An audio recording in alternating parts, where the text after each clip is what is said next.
The year was 1925, and the air in the Vanderbilt mansion was thick with the scent of forbidden French perfume and the fizz of bootlegged champagne. Crystal chandeliers, like captured constellations, dripped light onto a swirling sea of silk, satin, and jewels. The orchestra, a lively pulse of brass and piano, played the syncopated rhythms of the jazz age, a frantic, joyous sound that felt a world away from the silent screams of the Great War, now 7 years buried but not forgotten. For Evelyn Ashford, however, the music was a taunt, the laughter a chorus of condemnation. She stood near a marble column, a ghost in a gown of pale, shimmering silver that had been the height of fashion 2 seasons ago. In this world, that made it a relic. She too was a relic, a living monument to a scandal so profound it had shattered the Ashwood name like fine china dropped on a stone floor. She held a flute of champagne she hadn't touched, the bubbles rising and dying like the brief, hopeful moments of her former life. Every rustle of a beaded dress, every shared glance between a flapper and her bow, was a reminder of what she had lost. The whispers followed her, more persistent than her own shadow. "Is that an Ashford?" A woman with a diamond choker hissed behind her feathered fan. "I thought they had the decency to disappear," her companion murmured, eyes sharp with cruel pity. "After her father, you know." Evelyn knew. Oh, how she knew. She felt the word branded on her soul. Suicide. The word that had followed the public ruin, the accusations, the financial collapse. Her father, once a titan of industry, had been reduced to a cautionary tale whispered at dinner parties. And she, his only daughter, had been reduced to this, an object of morbid curiosity, invited to this grand affair, not out of kindness, but as a spectacle, a testament to the brutal truth of their world. One misstep, and you were erased. Her eyes scanned the crowd, a kaleidoscope of false smiles and cold ambition. And then she saw him, Walter Sterling. He stood at the center of the room, rotund and magnificent in his tuxedo, a king holding court. He laughed, a booming sound that made her skin crawl, and clapped a hand on the shoulder of a city alderman. Men of power flocked to him, drawn to his gravitational pull of wealth and influence. He was the man her father had called a friend, the man who had testified against him, whose carefully placed whispers had started the avalanche that buried them all. He had picked the Ashford empire clean, and now he wore his victory like a prize ribbon. A cold, useless rage burned in Evelyn's chest. She took a steadying breath, her knuckles white around her champagne glass. She would not give them the satisfaction of seeing her break. She lifted her chin, her posture as rigid and proud as the marble column beside her. She would endure. That was all she had left. Miles away, in a basement club that throbbed with a different, more dangerous kind of life, Jackie Callahan watched his own kingdom. The air in the Onyx Club was a thick, sweet fog of cigar smoke, illegal gin, and the sweat of dancers moving to a jazz so raw and hot it felt like a sin. There were no chandeliers here, only the dim, intimate glow of shaded lamps that cast long shadows, perfect for concealing secrets and brokering deals. Jack sat in a secluded booth, a glass of amber whiskey untouched before him. He wore a suit tailored so sharply it could have been a weapon, the dark wool absorbing the light. He was not a large man, but he possessed a stillness, a coiled energy that made everyone in the room acutely aware of his presence. His eyes, the color of a stormy sea, missed nothing. The dealer whose hands were shaking, the politician in the corner getting too friendly with a showgirl, the flicker of greed in a rival's face. This was his empire, built not on inherited names, but on grit, nerve, and an unwavering understanding of human weakness. Clarence, his second in command, and the only man Jack trusted implicitly, slid into the booth. "The shipment from the Canadian border is secure," he said in a low voice. "No trouble." Jack gave a curt nod, his gaze still sweeping the room. "Good." "And Sterling still at the Vanderbilt ball," Clarence confirmed, "rubbing elbows with the same people who pretend he's a saint. They say he's announcing his bid for a new city contract tonight. The one your man was hoping to get." A muscle clenched in Jack's jaw. Walter Sterling.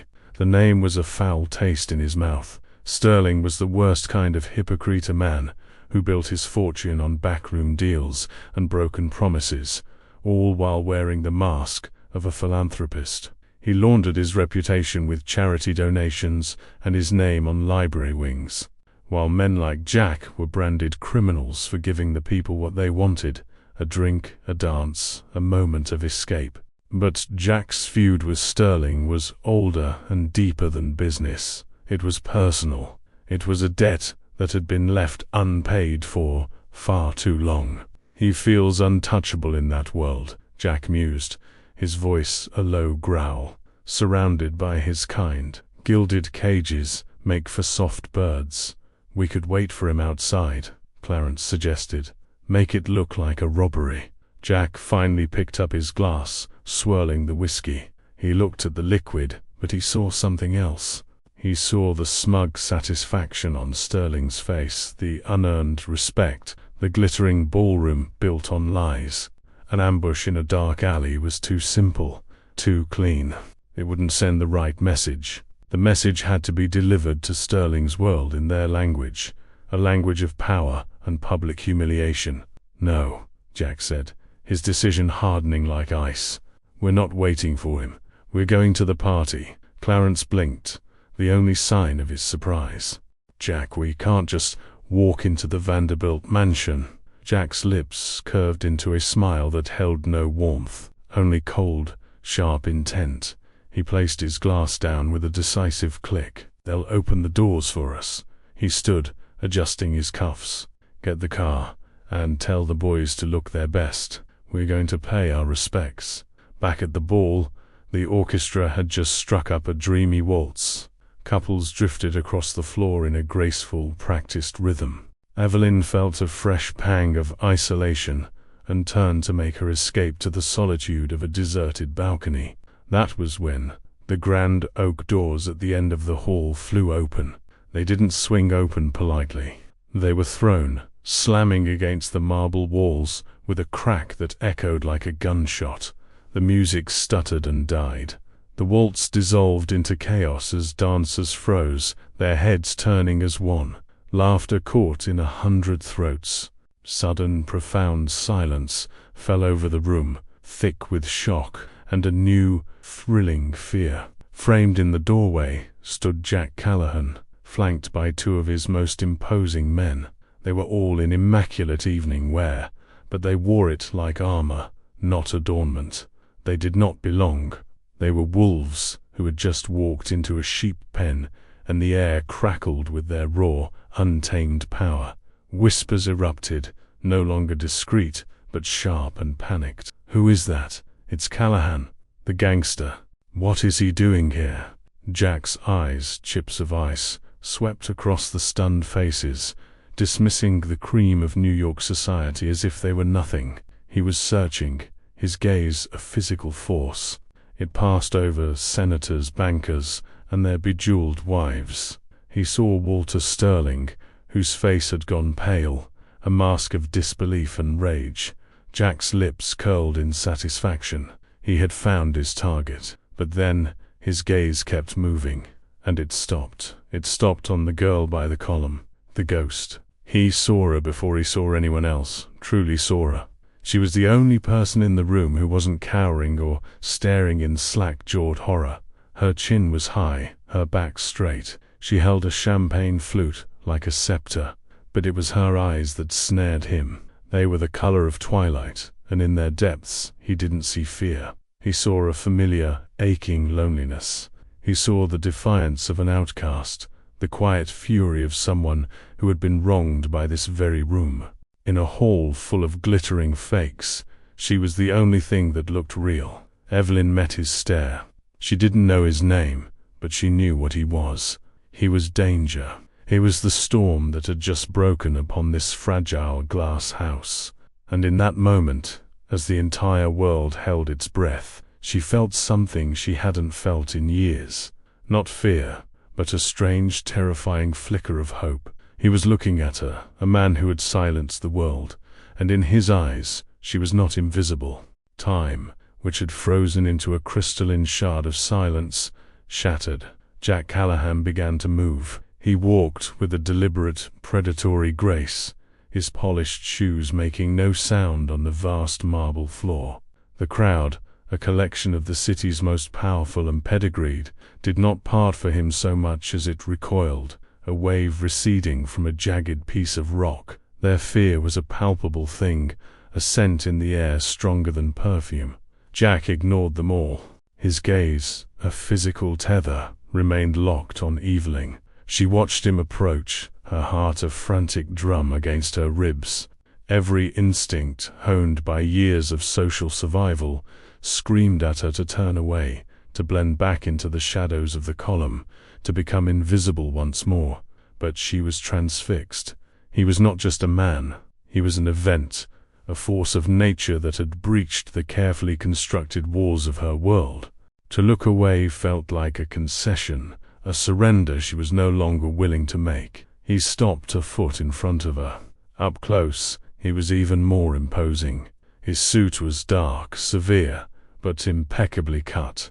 His face was all sharp angles and shadows, a face that had seen too much and conceded nothing. But it was his eyes that held her. They were not just cold. They were intelligent, assessing, and they held a flicker of something she recognized, the profound weariness of a perpetual outsider. The air between them crackled. He didn't offer a polite preamble or a charming smile. His voice, when he finally spoke, was low and rough, like stones tumbling in a river, a sound that belonged to smoky backrooms, not gilded ballrooms. "Dance with me," he said. It was not a question. It was a command wrapped in the thinnest veneer of courtesy. A collective gasp rippled through the room. Evelyn could feel hundreds of pairs of eyes on her, burning with shock and condemnation. To dance with this man was not just a social misstep. It was social suicide. It was an alliance with the darkness they all pretended didn't exist, the very underworld that fueled their parties with illicit liquor. It was an unforgivable sin, and for the first time in years, a reckless, exhilarating thrill shot through her. What more did she have to lose? Her name was already ash. Her future was a barren landscape. They had already cast her out. This man, this stranger, was the only person who had looked at her all night and seen a woman, not a scandal. She placed her champagne flute on a passing waiter's tray, her hand steady. "Yes," she said, her voice a quiet note of defiance in the suffocating silence. Jack's expression didn't change, but she saw a flicker of something's respect, approval, in the depths of his eyes. He extended a hand. His skin was warm and calloused, a stark contrast to the soft, manicured hands of the men she had once known. As his fingers closed around hers, a jolt, sharp and electric, shot up her arm. He led her to the center of the floor. The orchestra leader, looking nervously toward the host, seemed paralyzed. Jack glanced at him, a look so sharp it could have cut glass. "The music," he said, his voice carrying easily across the silent room. Fumbling, the conductor raised his baton, and the hesitant, sweet notes of a waltz filled the air once more. Jack pulled her into the dance.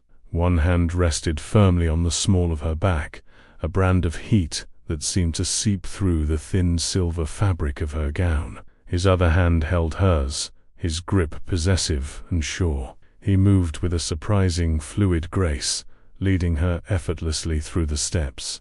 They were the only couple on the floor. They were an island, surrounded by a churning sea of whispers and glares. Evelyn kept her chin high, her gaze fixed on the hard line of his jaw. She could smell whiskey on his breath, the crisp scent of the winter air on his coat, and something else. Something elemental and uniquely dangerous.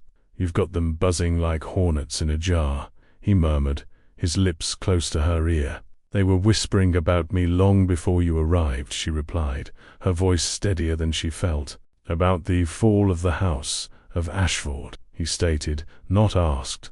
About your father. A shard of ice pierced her heart. She stiffened in his arms. You know nothing about my father. I know he was a better man than anyone in this room, Jack said, his tone flat and certain. And I know who destroyed him. His eyes flickered for a fraction of a second toward the edge of the room, where Walter Sterling stood, his face a mask of purple rage. Evelyn's breath caught. He knew. This man from the shadows, this gangster, knew the truth she held like a poison in her soul. They continued to turn, a solitary, scandalous vortex in the center of the grand ballroom. The world beyond his arms seemed to blur and fade. All that existed was the music, the heat of his hand on her back, and the intensity of his gaze. "Why did you ask me to dance?" she asked, the words barely a whisper. "To cause a scene, to embarrass Sterling." "Sterling's embarrassment is a pleasant side effect," he admitted, his eyes finding hers again. "But I chose you because you're like me." "I am nothing like you," she retorted, though the words felt hollow even to her. A ghost of a smile touched his lips. "Aren't you? Look at them. They fear me, and they despise you. But we're both outside their little club. The only difference is, I built my own kingdom because I was never invited in. They kicked you out of theirs after you were born into it. Tell me, Miss Ashford, which is worse?" She had no answer for that. He had articulated the very core of her resentment, the bitter truth she lived with every day. The waltz was nearing its end, the final melancholic notes hanging in the air. Jack slowed their movements, holding her gaze captive. "I'm going to destroy him, Miss Ashford," he said, his voice dropping to a conspiratorial whisper. "Walter Sterling. I'm going to strip him of his money, his power, and this false reputation he hides behind. I'm going to leave him with nothing but the truth of what he is. And I think you're going to help me." Evelyn's heart stopped. The audacity of it, the sheer terrifying scale of his declaration, stole the air from her lungs. "Why?" she managed. "Why would you think that, and why me?" "Because revenge is a dish best served cold, but it requires a fire to forge the knife," he said, his voice a low, hypnotic rumble. "I have the fire. You have the knowledge. You know their secrets. You know their weaknesses. You speak their language. You are the key to unlocking every door I need to walk through." He spun her in a final, graceful turn as the music ended, pulling her close. His face was inches from hers. "Don't mistake my offer, Miss Ashford," he breathed, his gaze burning with an intensity that made her shiver. "I'm not offering you a return ticket to this gilded cage. I have no interest in helping you reclaim a place at their table. Their world is rotten to the core." He leaned closer still, his voice for her alone. "I'm offering you a key to a new kingdom. My kingdom. A world that operates on its own terms. A world of loyalty and power that these peacocks can only dream of. In my world you wouldn't be a ghost. You wouldn't be an outcast." He paused, letting the weight of his final words settle upon her. "You'd be an empress." The music was over. The silence that rushed back in was heavier than before. Jack slowly released her. He held her hand for a moment longer, his thumb brushing over her knuckles before letting it go. Without another word, he gave a slight, almost mocking bow that encompassed not just her, but the entire silent room. Then he turned his back on them all and strode toward the doors, his men falling into step behind him. He didn't look back. He left Evelyn standing alone in the center of the vast, empty dance floor. The whispers erupted anew, a venomous hiss from all sides, but she barely heard them. Her mind was reeling, her body thrumming with a mixture of terror and a wild, dangerous hope. An empress As the great oak doors closed behind him, shutting out the storm, she looked down at her hand. Tucked into her palm was a small, stiff piece of card. On it, in elegant black script, was an address, the Onyx Club, and a name, Jack Callahan. The choice, she realized, was hers. She could crumble under the weight of the renewed scandal and fade away completely, or she could step into the fire he offered. She could become the key, she could become the knife, she could claim her crown. The taxi, a sputtering Ford Model T, smelled of stale gasoline and wet wool. It deposited Evelyn on a dimly lit street corner that felt a world away from the manicured avenues of Fifth Avenue. Here the buildings huddled closer together, their brick facades dark with soot, and the laughter spilling from doorways was rougher, more desperate. Her destination, the Onyx Club, was marked only by a single, unadorned black door, guarded by a mountain of a man in a long coat whose shoulders seemed to block out the street lamp behind him. For a heart-stopping moment, Evelyn considered hailing the same taxi and retreating to the sterile, lonely silence of her small apartment. This was madness. She was an Ashford. She belonged in drawing rooms, not back alleys. But then she remembered the faces at the ball, the pity, the scorn, the cold dismissal. She remembered Walter Sterling's triumphant smirk. The drawing rooms had already cast her out. This alley was the only place she had been offered a purpose. Clutching the small card in her gloved hand, she straightened her spine, lifted her chin, and walked toward the black door. The guard's eyes narrowed as she approached, a silent, intimidating question. "Mr. Callahan is expecting me," she said, her voice betraying none of the tremor she felt inside. The guard stared at her for a long moment, his gaze sweeping over her sensible tweed coat and cloche hat attire, far too conservative for the club's usual clientele. He seemed to find what he was looking for, or perhaps simply an instruction he couldn't ignore, and gave a curt nod, pulling the heavy door open. The sound hit her first, a wave of raw, sensual jazz, led by the mournful cry of a saxophone. Then the smell, a thick, intoxicating blend of gin, cigar smoke, and 100 different perfumes. The club was a cavern of shadows and secrets, the air vibrating with a life force that was both thrilling and terrifying. Velvet booths lined the walls, filled with men in sharp suits, and women with bobbed hair and daringly short dresses. It was a world of calculated abandon, a world where the rules she had lived by her entire life did not apply. Clarence, the man she'd seen flank Jack at the ball, appeared at her elbow as if from nowhere. "Miss Ashford, this way." He led her not into the main room, but through a curtained doorway and down a narrow hall to another door. He knocked once before opening it. Jack Callahan's office was the heart of the storm. It was Spartan, functional, furnished with a heavy mahogany desk, leather chairs, and walls lined with bookshelves that held not novels, but thick, leather-bound ledgers.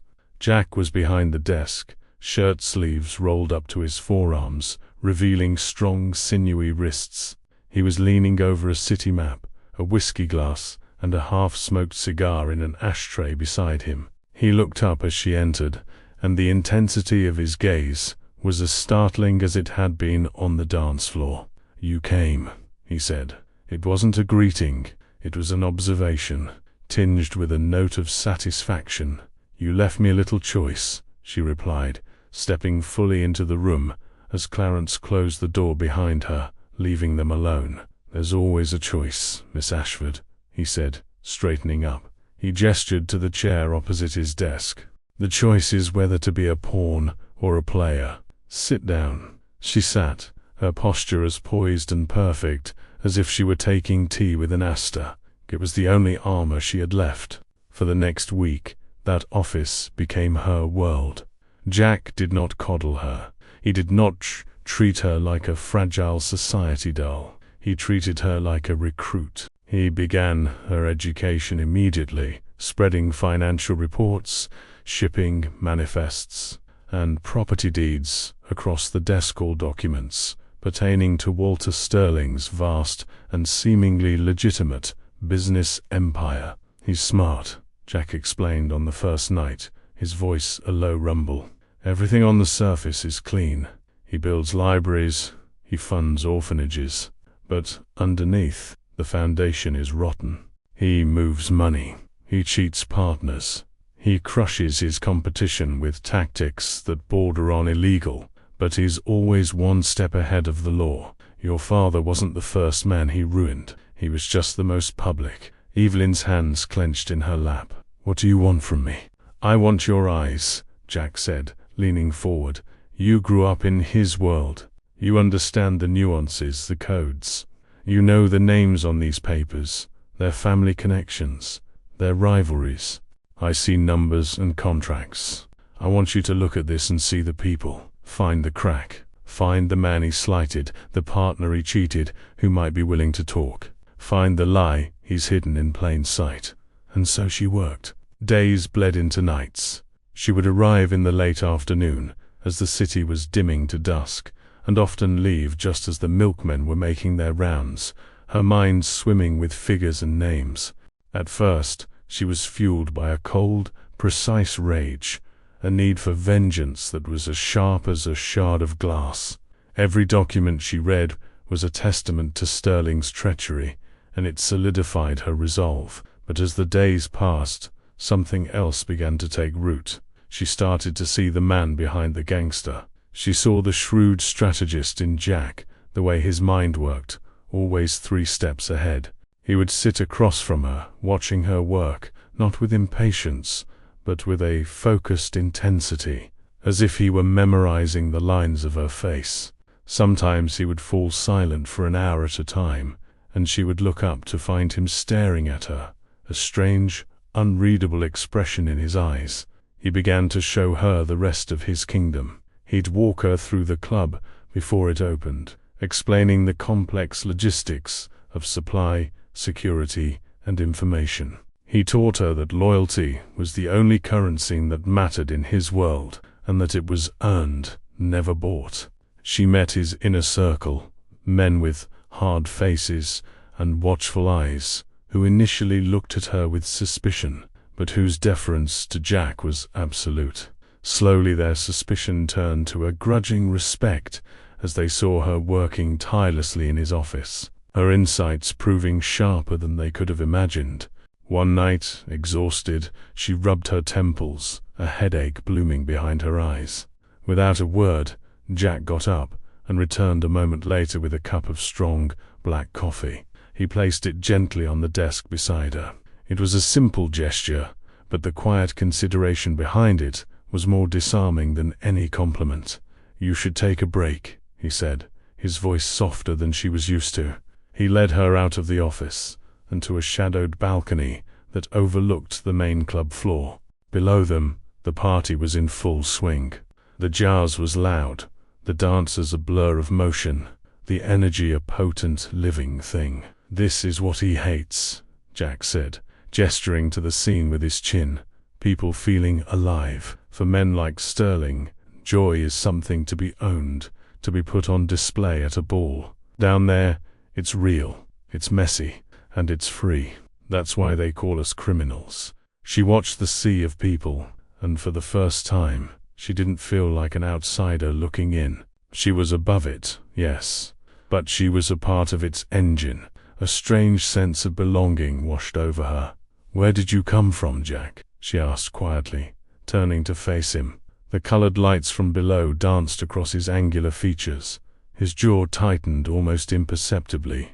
"A place where you learn to fight for your supper before you learn to read. A place these people fly over in their private railway cars." He looked at her, his gaze piercing.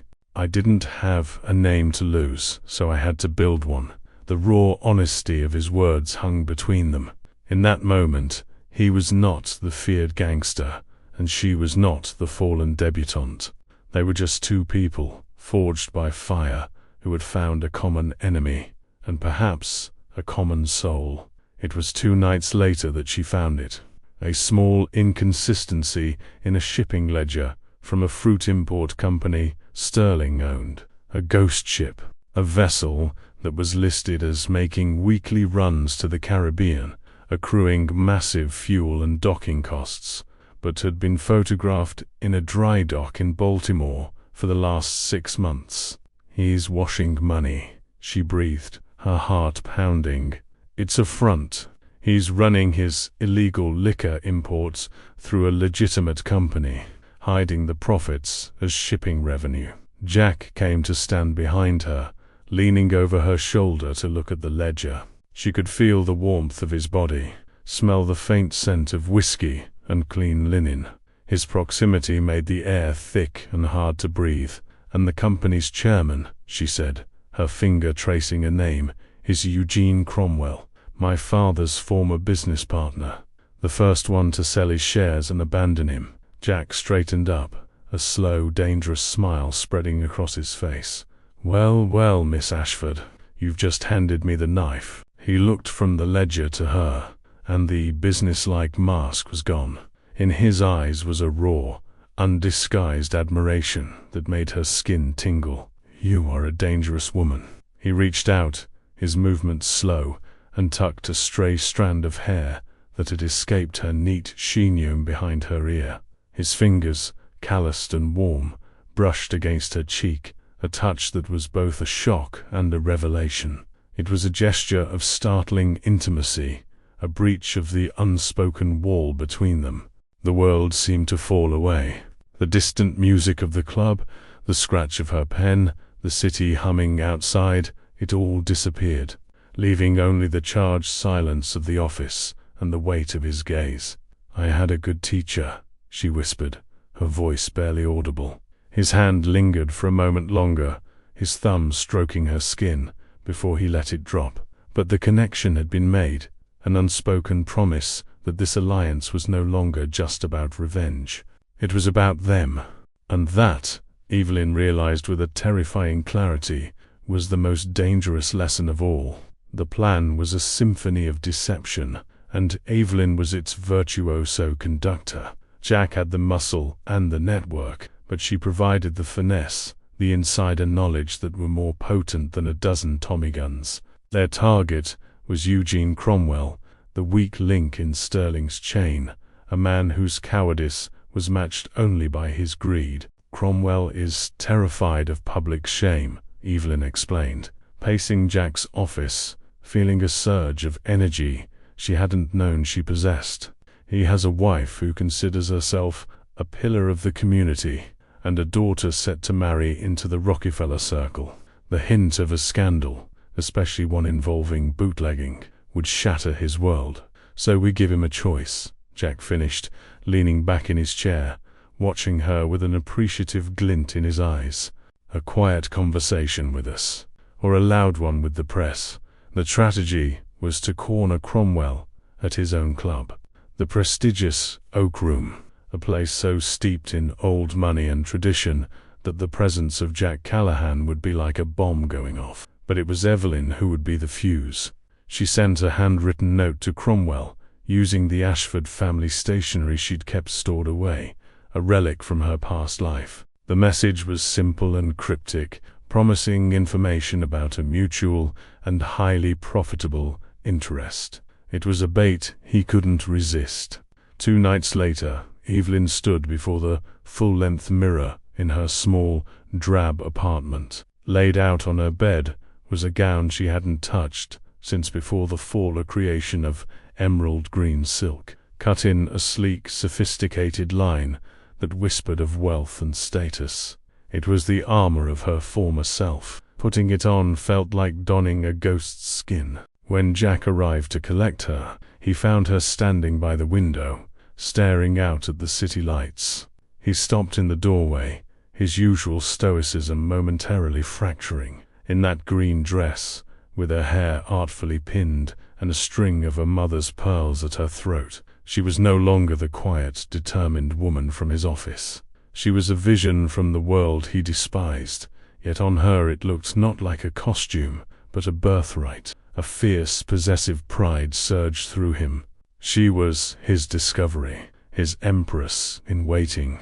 "You'll have them eating out of your hand," he said, his voice a low growl of admiration. She turned, and for a moment, he saw a flicker of the old vulnerability in her eyes. "I feel like an imposter, Jack." He closed the distance between them in 2 long strides. He didn't touch her, but his presence was a physical warmth, a shield. "You were born to that world, Evelyn. You're not an imposter. You're a queen returning to survey her stolen lands. Remember that." His words were the steel she needed for her spine. By the time their sleek black automobile pulled up to the curb a block from the Oak Room, she was composed, her face an elegant, unreadable mask. The club was everything she remembered, suffocatingly quiet, smelling of old leather, cigar smoke, and entitlement. She walked in alone, as planned, and the effect was immediate. Heads turned, whispers started. Evelyn Ashford, the ghost of society past, had returned from the grave. She ignored the stares, her gaze sweeping the room until she found Cromwell, holding court at a corner table. She smiled, a cool, distant gesture, and made her way toward him. Just as she was halfway across the room, a voice called her name.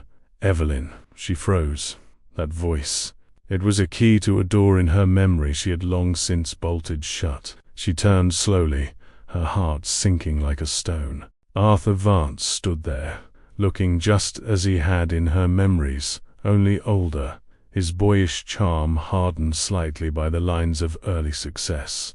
Dressed in a perfectly tailored tuxedo, his blonde hair immaculately combed, he was the golden prince of her past, the man she had been engaged to marry, the man who had vanished from her life the day after her father's funeral.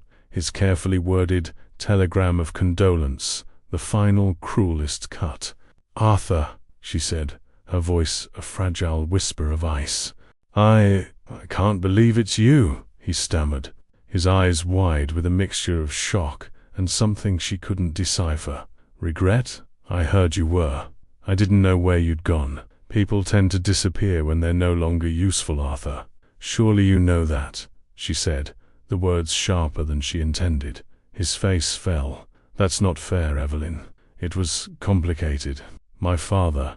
He looked around the hushed room, at the eyes watching them. "Can we talk? Somewhere private, please?" Before she could answer, a shadow fell over their table. Jack had entered the club. He hadn't caused a scene. He had simply walked in, but his presence was a shift in the room's gravitational pull. He moved toward her, his eyes like chips of flint, fixed not on her, but on Arthur's hand, which was now resting on her arm.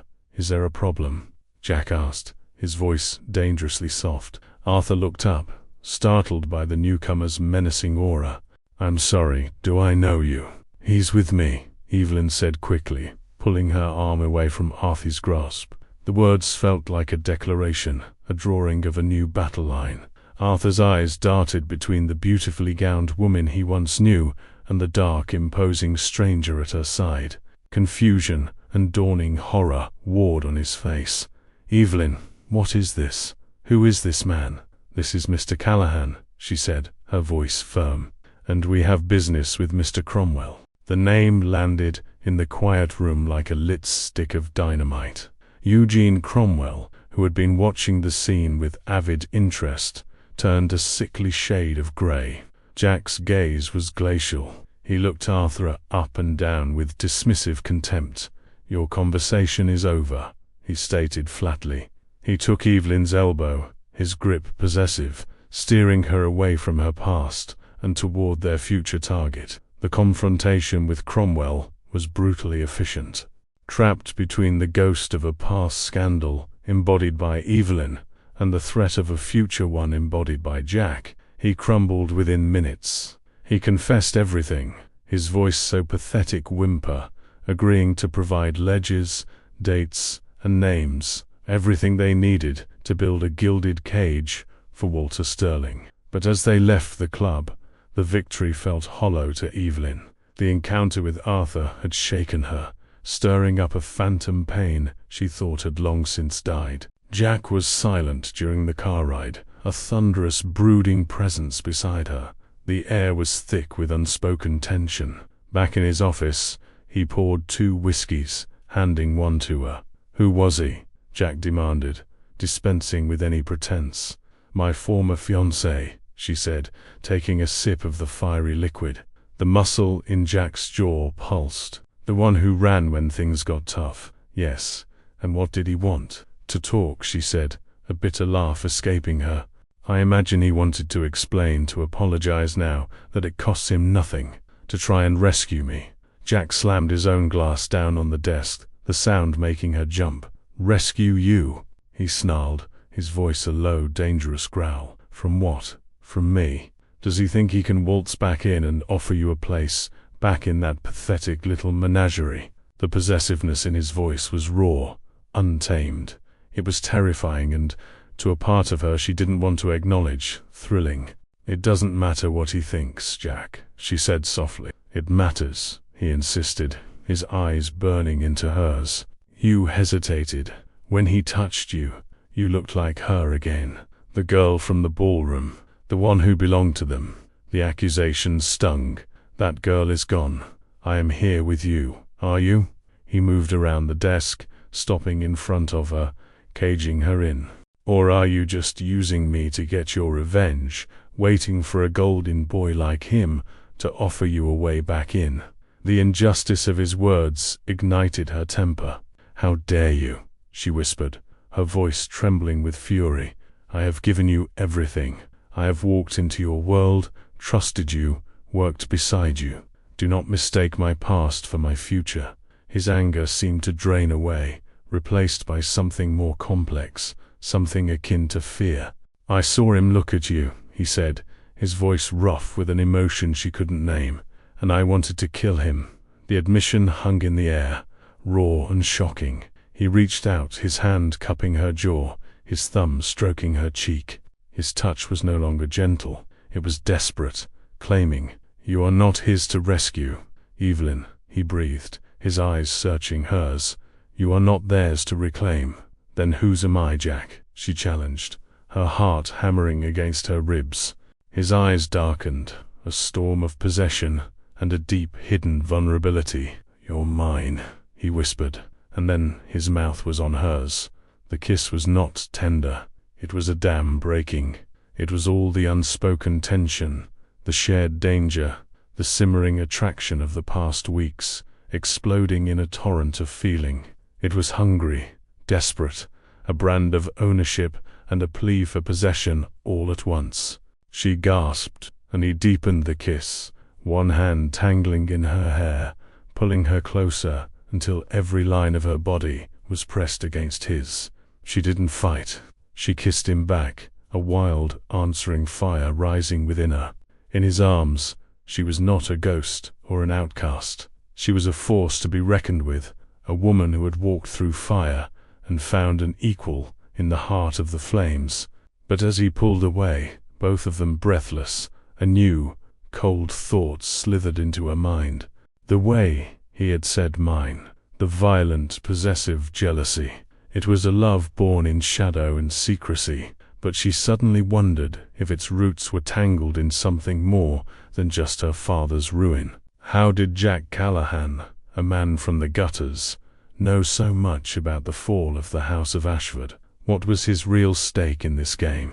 For the first time, she realized that while she had been learning the secrets of his world, the deepest, darkest secrets of the man himself remained locked away, and a terrible fear began to dawn, that the echoes of her lost world were far from gone.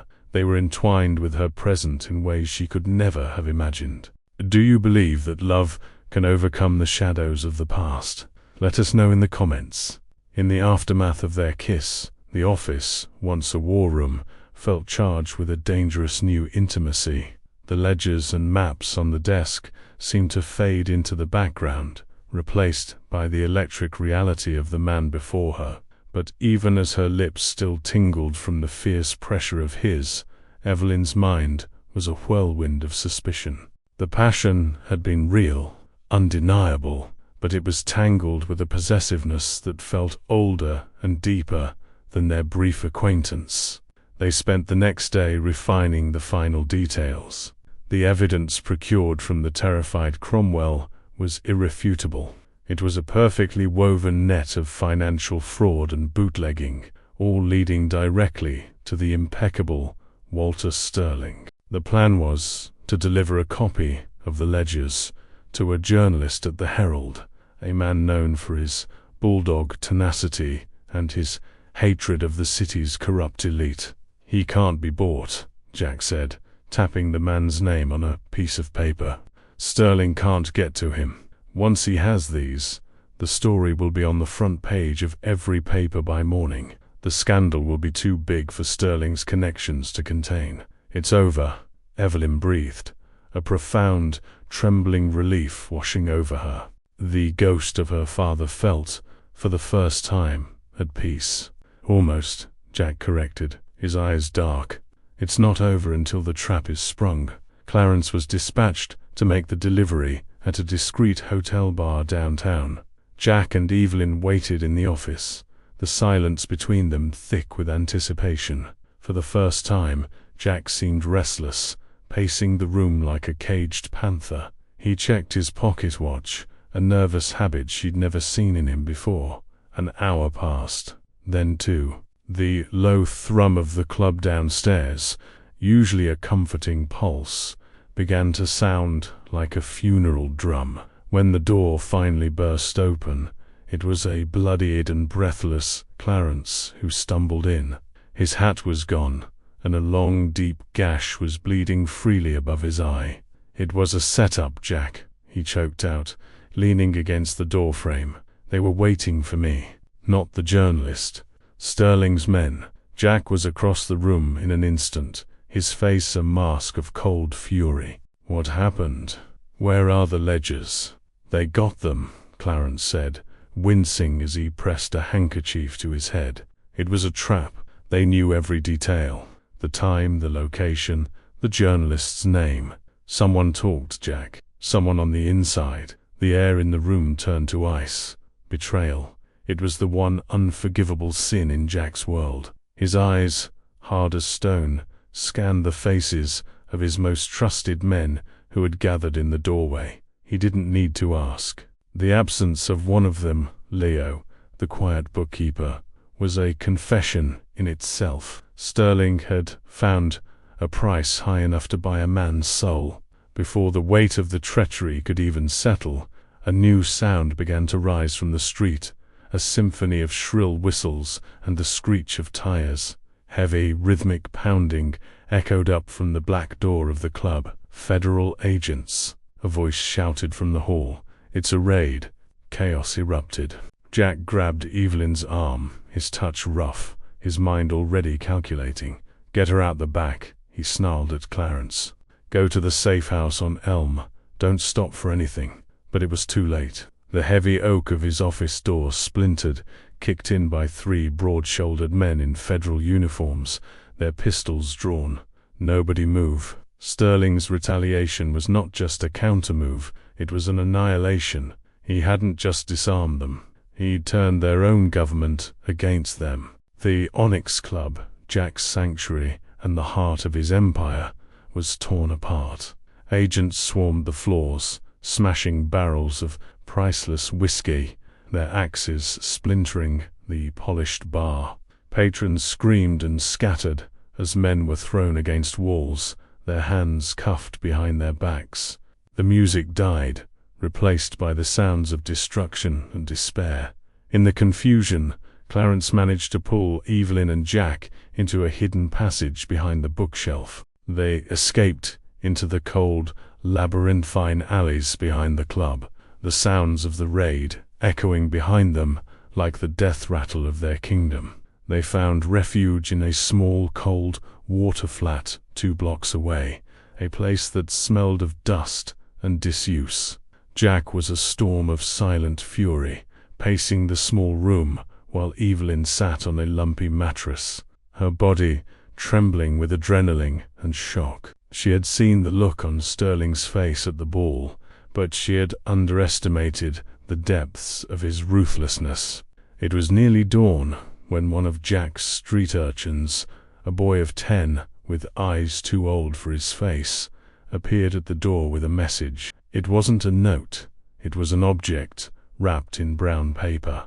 Jack took it, his expression grim, and unwrapped it. Inside was a single, perfect gardenia, its white petals brutally crushed. Devlin stared at it, her blood running cold. She had worn a gardenia in her hair on the night of the ball. It was a message from Sterling, delivered with chilling precision. It said, "I see her. I can get to her. She is your weakness." That was the moment Jack broke. His face, which had been a mask of controlled rage, seemed to crumble. He looked at Evelyn, and for the first time, she saw raw, undiluted fear in his eyes. Fear for her. He turned away, running a hand through his hair. He walked to the grimy window, staring out at the rising sun as if it were an enemy. When he finally spoke, his voice was hollow, stripped of all its warmth and authority. "It's over, Evelyn." "No," she said, standing up, moving toward him. "We'll rebuild. We'll find another way." "There is no other way," he cut her off, turning to face her. His expression was one she had never seen before, cold, distant, utterly closed. The man who had kissed her with such desperate passion just a day ago was gone, replaced by this chilling stranger. "You need to leave," he said, his voice flat. She stopped, confused. "Leave?" "Jack, I'm not abandoning you." A cruel, humorless smile twisted his lips. "Abandoning me? Don't flatter yourself. You were a means to an end, a key, remember? I used you to get to Cromwell. The lock is broken now. I have no more use for the key." The words were like a physical blow. She staggered back, shaking her head in disbelief. "That's not true. I don't believe you." "Believe it," he snarled, advancing on her, his eyes like ice chips. "This was a game for you, wasn't it? A little trip to the dark side for the poor, disgraced society girl. A thrill. But this isn't a game. This is my life. It's real, and it's ugly, and you have no place in it." He gestured around the squalid room. "Look around you. This is my kingdom now. Do you still want to be the empress of this?" Tears welled in her eyes, hot and sharp. "You're saying this to protect me." "Protect you?" He laughed, a harsh, ugly sound. "I'm protecting myself. Sterling was right. You're a liability. You're a weakness I can't afford. Everything was fine until I let you in. You, with your high society sensibilities and your ghosts, you bring ruin with you." He was using her deepest insecurities as a weapon, twisting the knife with brutal precision. "Go back to your own kind," he said, his voice dropping to a venomous whisper. "Go find your golden boy, Arthur Vance. I'm sure he'll be happy to rescue you now that your little adventure with the gangster is over. It will make for a wonderful story at cocktail parties." That was the final, devastating blow. Her heart, which had been cracking, shattered completely. The tears she refused to shed burned behind her eyes. She lifted her chin, the last vestiges of her pride rising to form a fragile shield. "You're a coward, Jack Callahan," she said, her voice trembling but clear. His face remained an unreadable mask of stone, but she thought she saw a flicker of agony in his eyes before it was extinguished. "Get out," he said, his voice barely a whisper. She didn't wait for him to say it again. She turned, her back ramrod straight, and walked out of the room, out of the building, and back into a world that no longer had a place for her. She didn't look back. Jack stood at the window and watched her walk down the empty street until she was just a small, solitary figure disappearing into the grey morning mist. Only then did he allow himself to collapse, his fists slamming into the wall. The sharp pain, a welcome distraction from the gaping hole he had just torn in his own soul. He had sent her away to save her life, but in doing so, he knew he had just damned his own. The silence of Evelyn's apartment was a suffocating shroud. For 3 days she existed in a grey fog of betrayal and grief. Jack's words echoed in her mind, each one a fresh, twisting blade, a liability, a weakness. Go back to your own kind. He had not just pushed her away. He had taken her newfound strength, her sense of purpose, and shattered it, leaving her with the familiar, bitter dust of her own failure. She was once again Evelyn Ashford, the outcast, the ghost. Only this time, the loneliness was sharper, the darkness deeper, because for a fleeting, brilliant moment, she had known what it felt like to be seen. On the fourth day, something shifted. She caught her reflection in a dusty mirror, a pale, haunted woman, with hollow eyes and a defeated slump to her shoulders. She looked like a victim. The sight disgusted her. The woman in the mirror was the ghost from the Vanderbilt ball, the fragile creature waiting to be erased. But she wasn't that person anymore. Jack had taught her about power, about strategy. He had shown her how to forge a knife.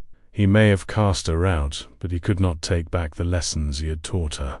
The fire he had seen in her was not extinguished. It was banked, smoldering, waiting for a breath of air. A cold, clear rage began to burn through the fog of her despair. Jack was wrong. She was not a liability.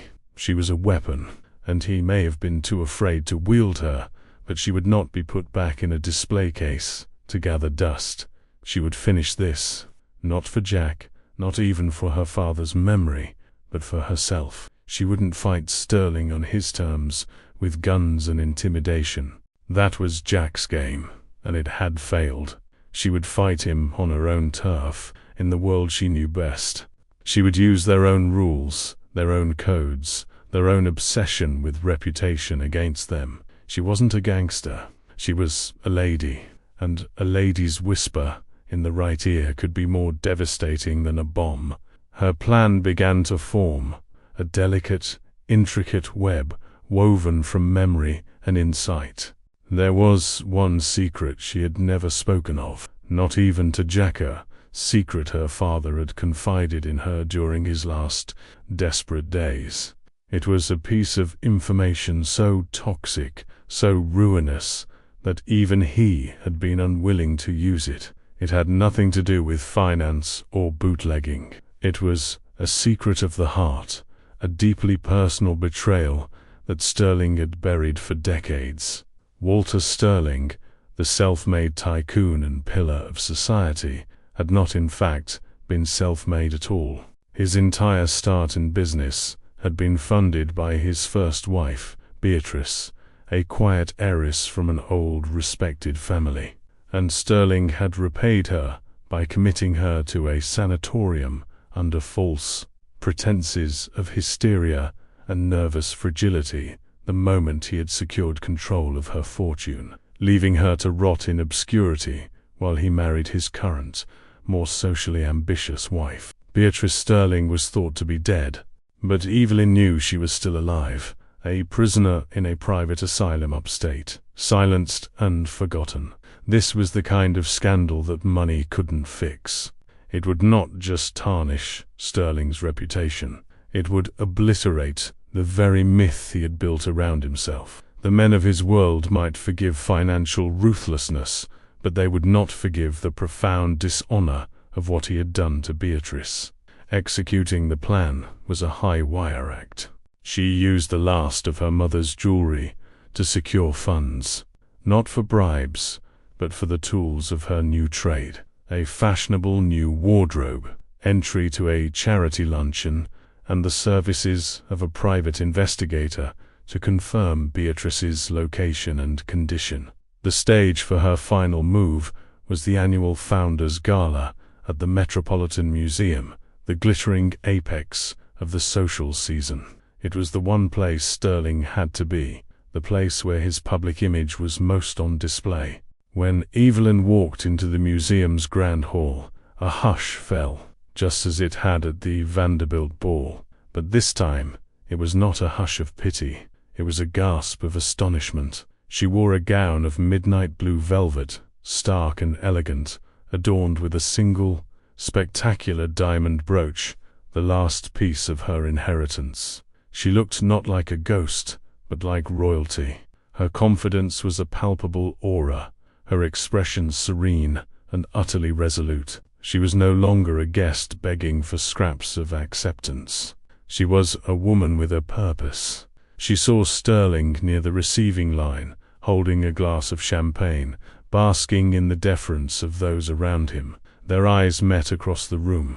A flicker of surprise crossed his face, quickly replaced by a smug, dismissive smile. He saw her as a minor annoyance, a problem already dealt with. He had no idea he was looking at his own executioner. Evelyn didn't approach him. Instead, she moved through the crowd, greeting people she had known her whole life. She spoke to Dorothy Vance, Arthur's mother, a notorious gossip. She shared a quiet word with Florence Astor, a woman whose opinion could make or break a reputation overnight. To each, she didn't spread rumors. She planted seeds. "I had the most unsettling visit upstate," she would murmur, her expression one of gentle concern. "I was visiting an old governess at the Elmwood Asylum, and I believe I saw Beatrice Sterling. It's so tragic how her mind simply gave way." The name, Beatrice, hung in the air. The carefully chosen words, asylum, tragic, gave way, created a picture of gothic horror that was far more potent than any direct accusation. The whispers started instantly, spreading through the gilded hall like a contagion. Meanwhile, in the shadows of the city, Jack was a ghost of a different sort. His empire was in ruins, his men scattered or arrested. He operated from the back rooms of seedy bars, trying to piece together what was left, but his heart wasn't in it. Every face he saw morphed into Evelyn's. Every silence was filled with the echo of her final defiant words. The city, once his kingdom, was now just a sprawling, empty monument to his greatest failure. Clarence found him nursing a whiskey, staring at a week-old newspaper detailing the raid on the Onyx Club. "You need to see this," Clarence said, his voice urgent. He slapped a copy of that evening's Society pages down on the table. There, under the headline Gala Glamour, was a photograph. It was small, but unmistakable. Evelyn, radiant and regal in a dark velvet gown, smiling serenely as she spoke to a group of the city's most influential women. Jack stared at the image, his heart stopping in his chest. What was she doing? She was walking back into the lion's den, the very place he had sent her away from to keep her safe. "That's not all," Clarence said, his voice grim. "The boys on the street, they're hearing things. Whispers coming from the big houses uptown. Strange whispers, Jack, about Sterling's first wife." Jack looked from the photograph to Clarence, the pieces clicking into place with horrifying speed. He had seen her as a key, then a liability. He had never once seen her as what she truly was, a queen capable of waging her own war. She hadn't retreated. She hadn't run to Arthur Vance. She had created her own plan, a gambit so audacious and brilliant that he had never conceived of it, and so utterly, suicidally dangerous. He knew Sterling. He knew the man's vanity was exceeded only by his viciousness. He would not react to this public humiliation with lawyers. He would react with violence. He would silence the source of the whispers permanently. He would go after Evelyn. The cold fear he'd felt when he received the gardenia was nothing compared to the terror that seized him now. He had pushed her away, thinking it would save her. Instead, he had left her to face the monster alone. "Get the car," Jack commanded, his voice a raw rasp as he shot to his feet. "Get anyone you can find who still works for me. We are going to the museum." "Jack, we can't go in there armed," Clarence protested. "It's a fortress of cops and society." "I'm not going in," Jack said, grabbing his coat, his eyes wild with a desperation he had never known. "I'm getting her out." He wasn't a king racing to protect a fragile piece in his game. He was a man stripped of his kingdom and his pride, racing to the side of the Empress who had just played the final, winning hand, and in doing so, had placed her own life on the board as the ultimate sacrifice. The whispers, had coalesced into a roar. Evelyn could feel the atmosphere in the grand hall shift from polite curiosity to a palpable, predatory hunger for scandal. Walter Sterling, who had been holding court like a Roman emperor, now stood increasingly alone.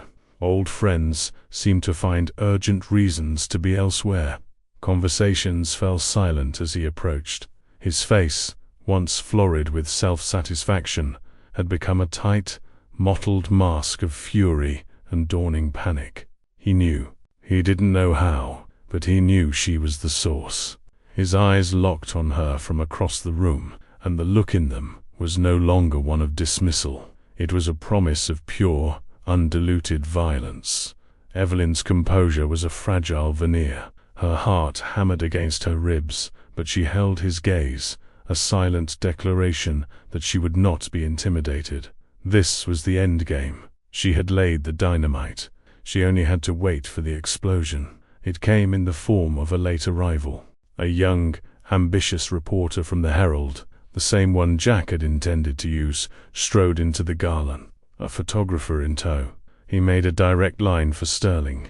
"Mr. Sterling," the reporter's voice cut through the tense quiet, "we've received a very credible tip.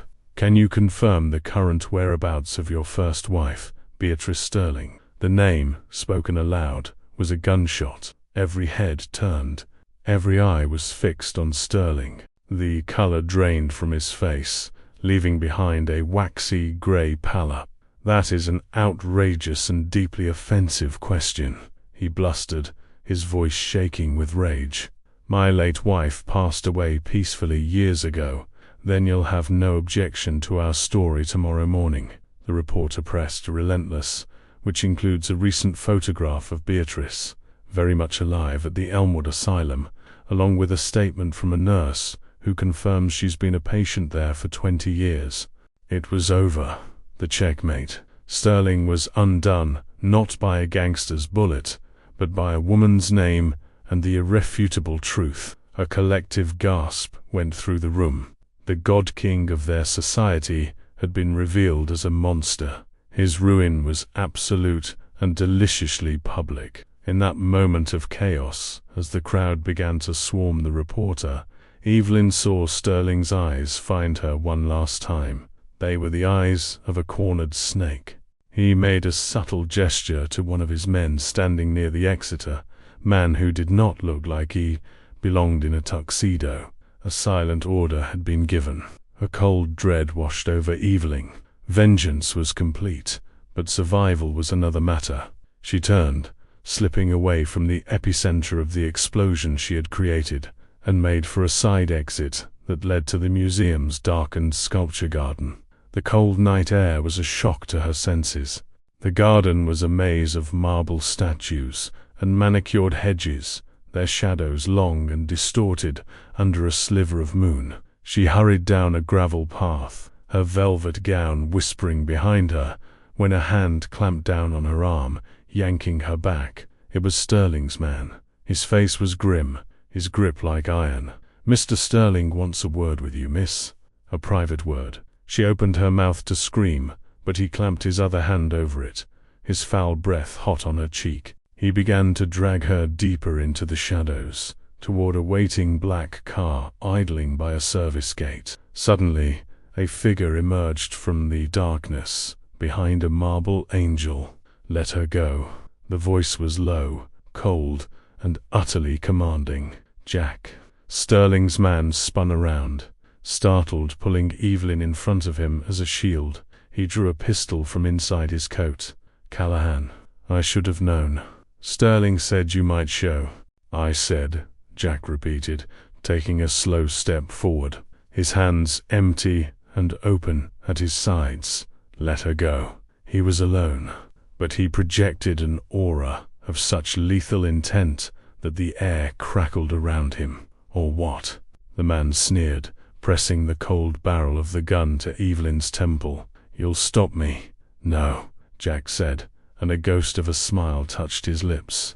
"They will." On that cue, shadows detached themselves from the periphery of the garden. Clarence, two more of Jack's loyalists. They emerged from behind statues and hedges, silent and menacing, their own pistols glinting in the moonlight. The thug was surrounded. His sneer evaporated, replaced by the sweat of fear. His grip on Evelyn loosened for a fraction of a second. It was all she needed. She stomped her heel down, hard, on his instep. He grunted in pain, his hold faltering, and she drove her elbow back into his ribs, wrenching herself free. Jack didn't hesitate. He moved with the fluid speed of a striking snake, closing the distance and landing a single brutal punch that sent the man crumpling to the gravel, unconscious. Evelyn stood breathless, her heart pounding, the scent of night-blooming jasmine mixing with the metallic tong of fear. Jack was in front of her, his hands framing her face, his eyes searching hers with a desperate, raw intensity. "Are you hurt?" he asked, his voice rough with emotion. "No," she whispered. "I'm not hurt." "What you did, Evelyn, you could have been killed," he breathed, his thumbs tracing the line of her jaw. "You taught me to be a player, not a pawn," she replied, her voice steady now. "She just didn't expect me to play my own game." All the coldness, the cruelty from their last meeting had vanished from his face, replaced by a profound, aching regret. "What I said to you, in that room, I was trying to save you. It was the only way I knew how." "I know," she said softly. And she did. She understood his world now. She understood that his cruelty had been the ultimate act of love, a desperate attempt to sever a tie he believed would be her undoing. Behind them, the sounds of police sirens began to wail as the chaos inside the museum spilled out into the city. Clarence appeared at Jack's side. "We have to go, now." Jack's eyes never left Evelyn's. He had no empire left. He was a wanted man. He had nothing left to offer her. "Go with him, Evelyn," he said, his voice ragged. "It's over. You're free. They'll welcome you back now. You've cleared your family's name. You can have your old life back." He was letting her go, offering her the gilded cage she had once so desperately missed. She looked past him, toward the flashing lights and the world of wealth and status that was now miraculously open to her again. She saw the faces of the people in that ballroom, their fickle loyalties, their shallow smiles.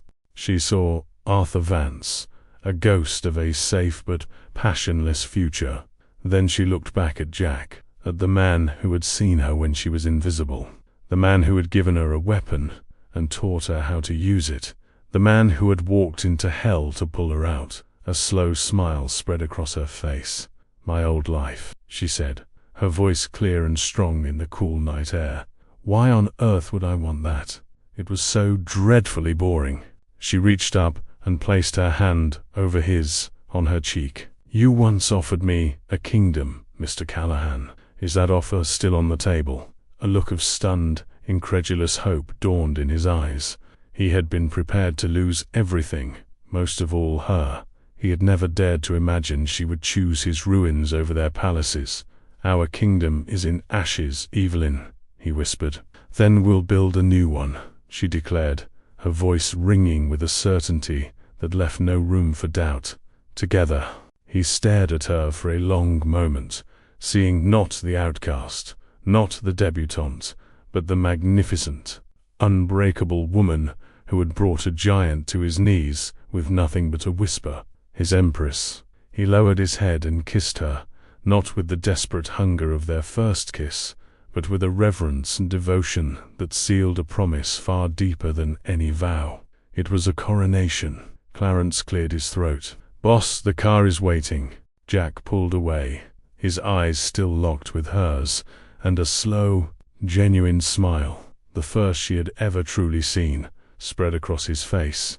He took her hand, his calloused fingers lacing through hers.